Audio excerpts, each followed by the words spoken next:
Every music venue has a story, a culture, and each is a portal to discovery. Kyle Lamont, host and producer of ConcertCast, is your guide on a journey through today's concert culture.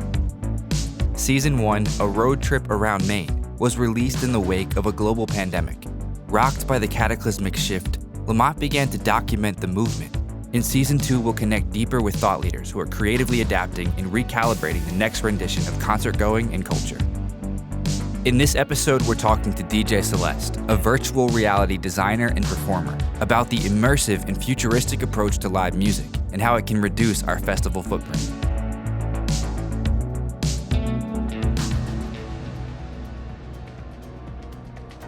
On my trip home from seeing the Mala Brothers play at my first drive-in concert for episode 3, I felt like I was in my own virtual reality. My thoughts were still dancing as oncoming headlights created a light show and put me in a trance.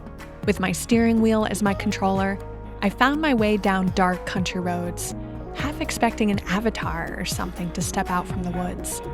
In an effort to jolt out of my trance-like state, I rolled down the windows for some fresh air and turned up some deep house music.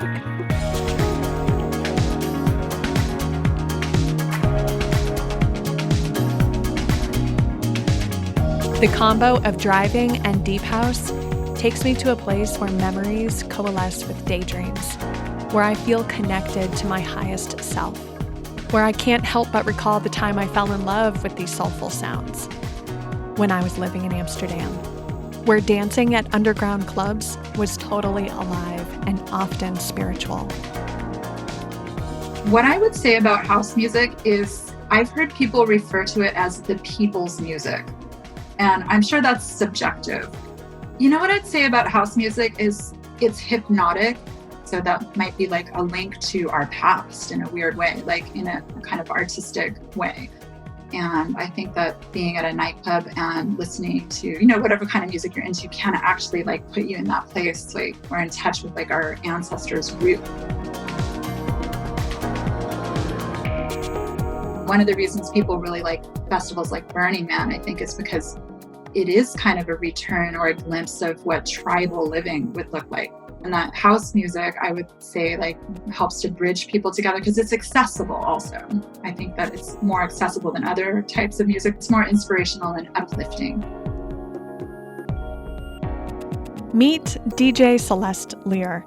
She's a triple threat, 3D visual artist, music producer, and virtual reality DJ, who's been tapping the current most cutting-edge technology for VR design and performance to create exciting, fully immersive festival-type stages and virtual clubs, or what she calls a metaverse.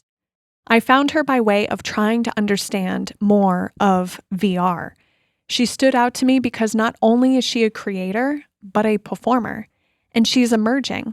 She's an indie VR artist, if you will. My music is a bit left of center. It's not exactly like falling into genres. So for me, making money with my own music has been a real uphill battle. And I studied sound engineering and I've put in like almost like 15 years of devoted work to doing this. And yeah, the industry, it feels very lopsided. So I'm maybe phasing out and just also exploring other avenues because a lot of artists I know also have like a visual side and also moving into visual field. So when I'm DJing inside, it's also very technically challenging because I'm streaming music in from another computer. So I have 2 computers running. I have the goggles on it. I have my DJ hardware that I have to have the goggles coming on and off my head. So I'm seriously multitasking because I'm also working with a VJ typically. So there's someone that's going to be handling the visuals and also like putting effects on the visuals that I've programmed into my performances. So it's definitely a lot of work, but it's a real labor of love. And I really do love doing this. I guess just in layman's terms, like, can you simplify what virtual reality is from your point of view? Like, just for someone who's like maybe skeptical or has never tried it, like. We are glued to our computers. We are glued to our TVs. We are, visual people. And with the VR goggles, I want to say it's not too much different than like being on your computer all day or watching TV. It's just going to be all around you. So in a 360 and spatial 3D environment. So instead of just seeing the 2D right in front of you, you turn around and you see the whole room, or say you're in outer space, the stars are all around you. It's also known as immersive environment. So those are terms that I think more and more people will get familiar with. So describe the experience the first time you put on a headset and went into a different world. What was that like for you? Well, let's see. The first time I tried it, it was also a friend of mine who actually works at the Institute of the Future in Silicon Valley, right? So he's like a futurist, and I'm a big fan of his work. And he is a very active figure in the community and also has worked in VR over the course of the last 10 years. His name is Toshi Hu. And he brought goggles to a group event that we had, and I got to see music composition software called Lyra VR, Lyra, where you can compose music in a virtual space. And one of our friends was doing that. And the way they set up the program was pretty mind-blowing. So that was my first taste. And as a musician, of course, I was really excited. Very cool. So when you took the goggles off, you were motivated to create your own. Yeah, so inspired. I've always been a very naturally creative person, and I've been very blessed to have been able to study in college visual art for design. And I went into sound engineering. So I ended up getting my degree in sound engineering. I've been working as a music producer and a DJ for the last 12, almost 13 years. But the whole time I had a strong visual arts, and I do art as therapy on the side. And when I got my first VR goggles, I realized that there is some real next level tools for creating art.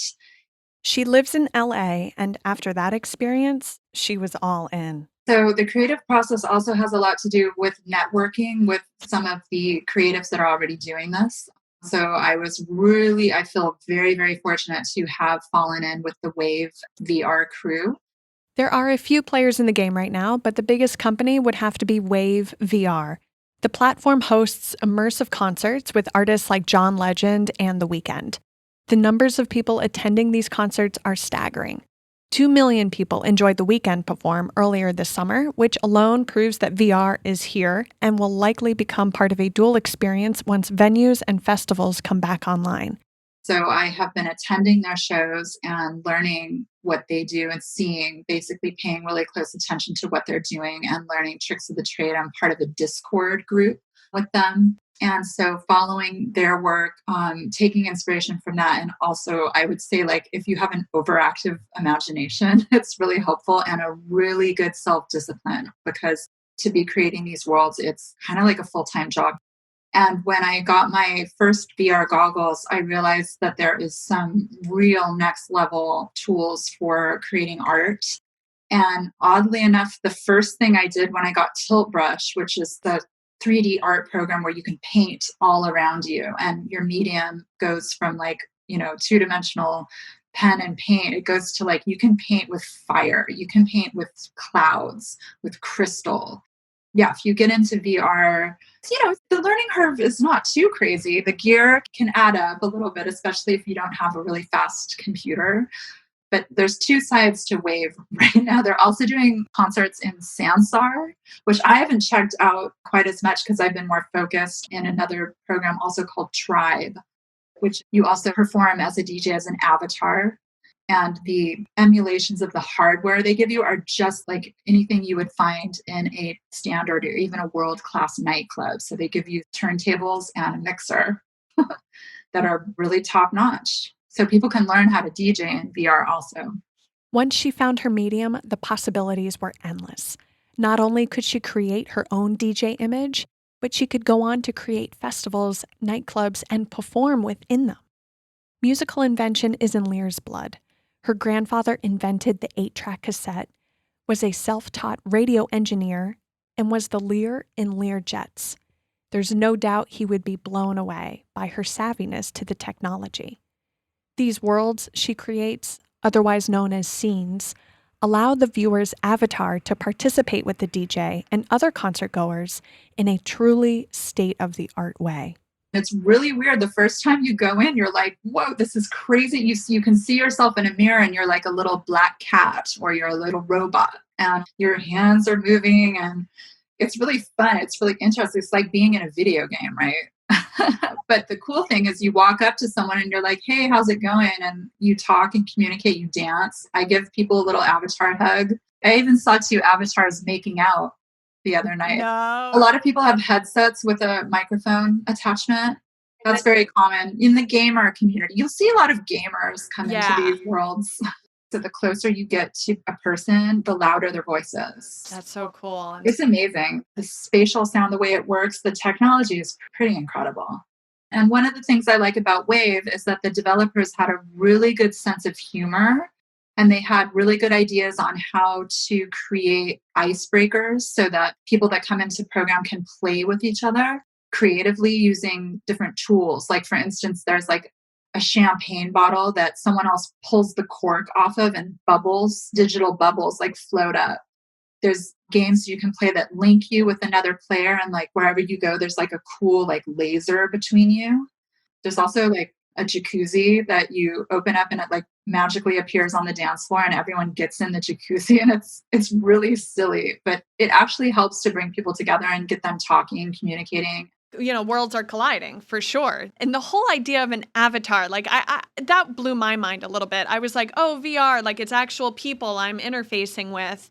And then seeing what Wave was doing and then I'm like, okay, this is a different experience because you're a cartoon.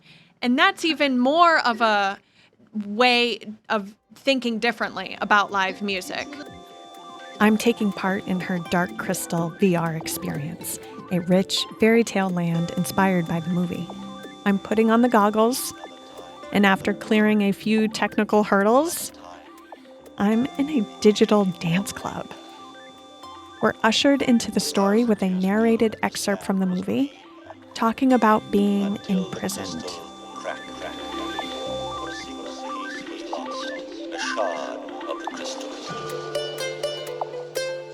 So the design feels a lot like an 80s graphic sci-fi comic book, where the dance club is in outer space. Bright neon colors and a crystal is hanging inside a cage, guarded or rather waiting for someone to just grab it.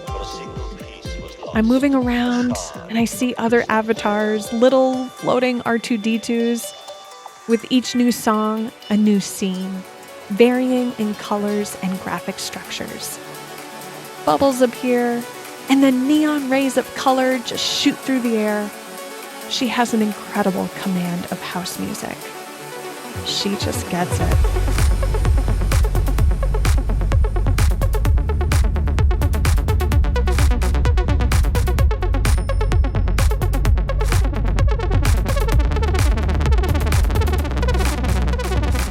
I'm dancing around my room.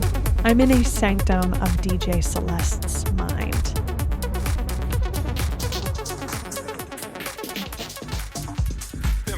And I have to remind myself that she's made this space for us. Her imagination in motion, and the music encapsulates it.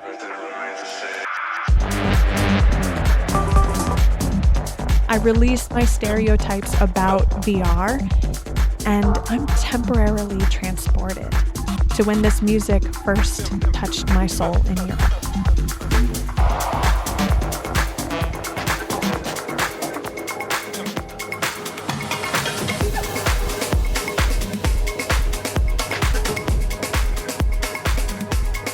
Seeing DJ Celeste at her pedestal is so cool. Knowing she's right there with me, but from across the country. What is it like for you when you are DJing and watching your room, like in a VR situation? It's joyful. I'm full of joy, actually. It's like a culmination of all the hard work and all my years of discipline for art and music. It really is. It's joyful. I love watching people dance. I love watching people enjoy a vision that I built, like the gravity waves. It was actually, I built a mountain. So I actually built a giant mountain that everyone had to climb to get to the top. And the summit was where the party was. And then I programmed all these different scenes. So one of them was like a giant snow globe with snowflakes swirling around, and some of them made snow angels. And this isn't, I mean, people just have like overactive imagination. So I really like how people have fun and revel, and being a part of that, it does truly feel special. It also feels kind of revolutionary because it is the first like couple of years that this is happening. So the people that are kind of like latching on and riding that wave, I was saying some of the DJs that have been doing this for the last 2 years are pioneers. I'm also gleaning inspiration from the people that came before me. But I've also been making tutorial videos because I do want to share this. And the great thing about Wave, when you get your account, you get your own Wave cave and you can learn how to DJ and create your own shows there. They want it to be inclusive at this point. I'm not sure how they're going to do this when thousands of people start joining, but I'm sure they'll figure it out. I also want to say like AltSpace is a VR platform that you can go in either desktop mode or with goggles. You do need a PC to use it, but that's where there's also all kinds of shows. There are comedy shows. There's meditation classes. They have church. They have like, they built a beautiful temple. And if you're Christian, they'll have like service on Sunday. As far as I know, I think there's 6, 7, or 8 different platforms that people can come and look at art and listen to music. You can come either in VR or on a desktop, or some of them are even accessible with a phone. And VR has some serious potential to help the environment and cut back on our festival footprints. Our interview was during the raging fires in California and Oregon. I can't even open the windows of my house right now because the smoke in the California fires are so severe. It's heart-wrenching. 4 of my friends have lost their homes, including my husband's best man. I've been like riding these intense waves of emotion, just really going through it and feeling helpless, and also feeling like guilty, like maybe, you know, all my choices, my consumer choices, driving a car over the years, like we've all contributed to this. And so one of the things that friends and I have been kind of philosophizing about is how VR actually could possibly lend a hand in reducing carbon footprints. Like, I love music festivals. I am happiest. Like, it's my happy place. It's, and I don't think I'll ever stop going, but the music festivals leave a wake of garbage and trash and pollution. So VR could be a way for people to really get together and experience bands playing, DJs playing, but no footprint. You know, it's a really weird thought, and I'm sure for a lot of people it's going to seem very off-putting because there's no substitution for real human connection and interaction. I'm like a pretty spiritual person, and I would say, like, when you're around other people, you feel their energy and their radiance. And even there's, you know, some people say that people have like a magnetic field around them, and that's why you can feel their energy. I'm a like total California hippie saying stuff like this, but I really do think it's true. And so I don't think people should lose sight of that or use VR, you know, all the time. I think that it's kind of maybe going to have to be split and be kind of like a happy medium. And I think we're going to hear more about this as the technology progresses and it becomes more readily available to the population. But there are some real fears connected with VR. Addiction. Like, my husband's been complaining that he doesn't see me as much because I'm under these goggles all the time. So I think that isolation could become a problem. I also am concerned that when you hang out with avatars, it's really fun and exciting when you're doing it. But we also have to keep in mind, like, that keeping a human connection, don't get lost in there because it is kind of easy to do. I will reiterate that I'm a bit nervous about young people losing touch with reality and also losing touch with nature and the natural world. For someone who's never tried VR, what would you say to them to give it a try, give it a whirl? Well, I would say be open-minded. You're not going to automatically become addicted, although it might be considered like the gateway drug to, I actually think I heard someone say that VR is the gateway drug. It is addictive. It is very fun when you're in it. Some people will gravitate to it more than others. I would just say have an open mind, try it once. If you don't like it, human connection, again, there's no comparison. It's never been going to be as good as a one-on-one with your best friends and your family, or at a music festival where you're all together and like harmonized, resonating. But it is a very fun facet for expression. And it is, I would say, again, like next level tools for artists, musicians, DJs, scientists. I mean, there's so many different applications, business, aviation training is happening in VR now. So there's just so many different beneficial uses for humanity. I think keep this in mind, just stay grounded.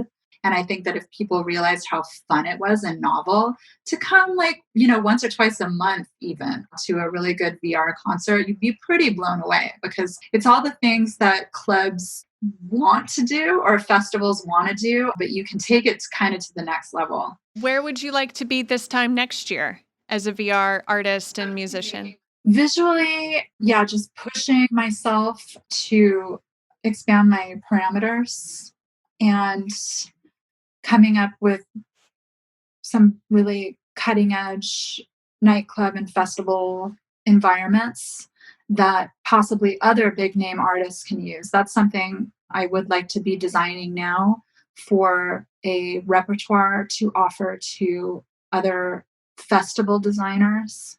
Because again, some of the festivals in the future are probably going to be offered both in real life and in VR, and that's already happening. So to be able to design stages, like world-class stages and sky designs, because VR, some of the programs, they'll let you design the images for the VJs to use also. So if I could be helping to design some of those like fun tunnels and swirling lights, and I would love to be a part of a team that's working on festivals. Like, I'm not a huge name DJ in the Bay Area. I've got some like local fame on some level. I got to play the Giants Stadium. That was pretty amazing. But I'm not a huge DJ. I've always been like a little bit of an underdog. And so I wrote a letter to the founders of Wave, and I thanked them. I said, thank you for giving us the tools to live out our wildest DJ fantasies and play on like festival type stages. And one of them wrote me back and was really grateful. So it's pretty funny. Any other type of scene that you want to have for your, what do you call them? Your avataries? Immersive concerts, I've been calling them. Well, let's see. I went to Bali, and the Balinese temples are really, really amazing. And so I was thinking, okay, this would be very tricky, but if I could build a Balinese temple to bring my guests into, and then I'd have to think of because let's admit it, everyone has ADD. It can't just be like one scene. It has to have a lot of different things going on. She continues to describe her vision, and her passion is palpable. I have an intense desire to create beauty. That's always been like just one of I feel like you have a purpose on this earth, and creating art and bringing beauty into the world is a mission for me, like my life mission. My night in DJ Celeste's Crystal Castle was, as she says, joyful. Sure, it was wildly different than being at a club in Amsterdam, dancing, throbbing, sweating with others, talking with strangers in the bathroom, snorting party favors off the back of a toilet, dancing until the sun came up. But at the same time, it was exciting because it was different. I'm not sure I would have tried this without COVID shutting down clubs, and I'm glad I did. Virtual reality plays to a theme all humans are experiencing right now. 2 realities in one lifetime. And I'll take all the concert culture realities I can get.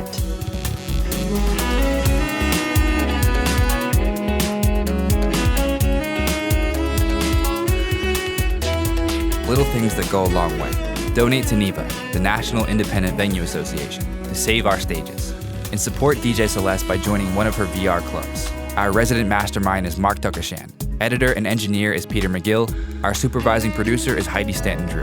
All music by DJ Celeste Lear. Special thanks to Pepper Little, Amy Charlie, Cara Romano, Eddie Contento, Jesse Kudo, and thank you for listening.